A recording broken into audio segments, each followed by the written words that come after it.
Hello friends, in this session we will cover the next step of Hadoop architecture. In previous session we have introduction to name node and data node. We'll continue that unit. We will try to understand how exactly data node and name node works in terms of replication of data as well as in read-write operations. Let us go to the slide where these things are explained. Name node.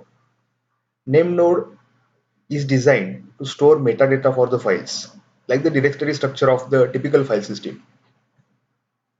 Name node is like a monitor in the system. It will identify what type of file system data nodes are having, how many data nodes are there, how many blocks are there on data node, where exactly replica of a particular data node has been stored, how many racks are there in the system, how much amount of storage is there. So overall architecture and its metadata is stored on name node. The server holding the name node is quite crucial as there is only one. In overall Hadoop architecture, only one name node is there.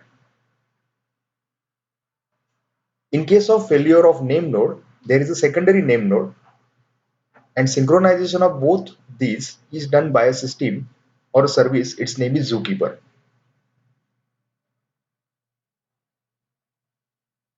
There is a job tracker which is linked with the name node, who is an instance who is working on behalf of name node. Whenever name node has to perform any operation, it will redirect that particular operation to the task tracker or to the job tracker. And job tracker is communicating on behalf of name node with all the data nodes. Again, data nodes are not directly communicating with the job tracker. The data nodes are communicating through task tracker with job tracker. So on behalf of name node, there is a job tracker, and on behalf of data nodes, there is a task tracker. So these two processes, job tracker and task tracker, are communicating with each other for the execution of process. In case of failure of a name node, secondary name node will take over by making use of job tracker. That means at the beginning, job tracker is communicating or it is reporting to name node, but in case of failure of name node, job tracker will start reporting to the secondary name node. Transaction log for file, that means the operations on file like deletes, adds, etc., does not use transactions for whole blocks or file streams. So this is the third point which executes or which explains that name node is storing only metadata. It is not keeping the log of file deletes or adds or etc. It is only storing the metadata about the file. Just take an example. On a particular data node, there is a file of big data. That means there is a text file of 1 terabyte. So what are the characteristics of this particular file are stored in the name node? What is the size of that file? What is the file system of that file? So all these metadata, when that file has been created, when that file has been modified, so this complete metadata is stored on name node. As well as the last point, name node handles creation of more replica blocks when necessary after a data node failure. If a data node is having 1 terabyte of text file, that is a huge content, and suddenly if goes under failure, then there is necessity that some replica of that data node is available in the network. Now, whenever such kind of failure occurs, name node is having information where is exactly replica of that data node is available. And accordingly, in case of failure of that data node, the name node will redirect the read or write operation to its replica. So these are the jobs which are done by name node. Let us see how exactly data node works. Data node stores the actual data in HDFS, that is storing the actual content. It can run on any underlying file system that is identified by the name node. It can be ext3 or 4 in case of Linux or NTFS in case of Windows. Data node notifies name node of what blocks it has named node replicates.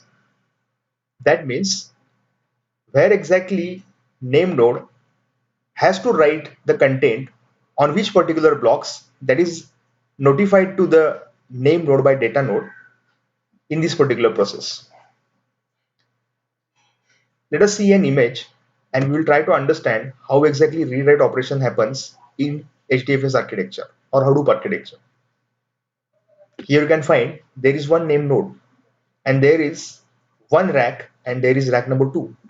There are multiple data nodes on every rack. So if you're observing, this particular block on this data node is having its replica on this particular block of this data node. That means rack number 1, data node number 3, this block is replicated on rack number 2, data node number 1, this block. Suppose any of the process is trying to access this block and suddenly this particular data node goes under failure. Now who has redirected that operation towards data node? That has been redirected by name node. So what name node knows? Name node is having a metadata that where exactly replica of this particular block is available. So if this particular data node goes under failure, name node will redirect the operation to this particular data node because replica of this block is available on this particular data node. So this is how in big data the data persistency is maintained. Let us take an example from the client's end. Now this client wants to read some content from the HDFS. So this client will go to the name node and it will tell that I want to read this particular data. Now name node is having identification of this client. Name node is having the metadata where exactly data of this particular client has been stored. Now this client cannot directly go and access the name nodes. It has to go to name node.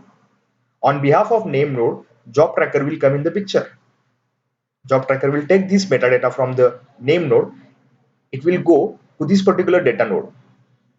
Now whether job tracker will communicate directly with the data node, job tracker will communicate with the task tracker of this particular data node and it hands over this particular metadata to this task tracker. Now task tracker will read the content and it will hand over that to the client.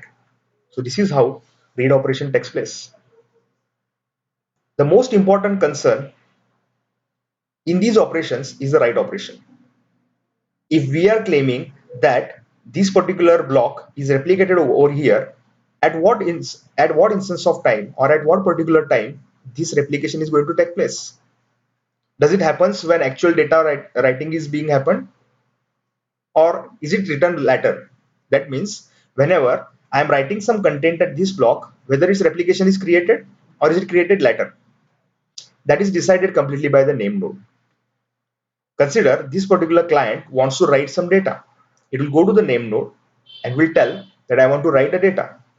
Now name node will ask or name node will check the file and it will identify the file size. Accordingly, this name node will scan all the racks and will check where exactly suitable amount of storage is available. Now if it is identifying on rack number 1, data node number 3, so this name node will ask this client to write the content on rack number 1, data node number 3. So this client will hand over the data to name node. Name node will hand over it to job tracker. Job tracker will communicate with the task tracker of this data node. It will write that data over here. At the same time, this name node will ask job tracker to create its replica. And again, at the same time, this name node will tell the job tracker that where to write. So job tracker will get that this particular block should be replica of this one. So accordingly, the write operation will take place. So this is how replication and read writes takes place in HDFS. Because of such kind of replication, even if any of the data node is going under failure, its replica is already available in file system so that the data loss can be reduced or it can be eliminated. So this is all about the role of name node, data node, and read write operations with replication. Thank you.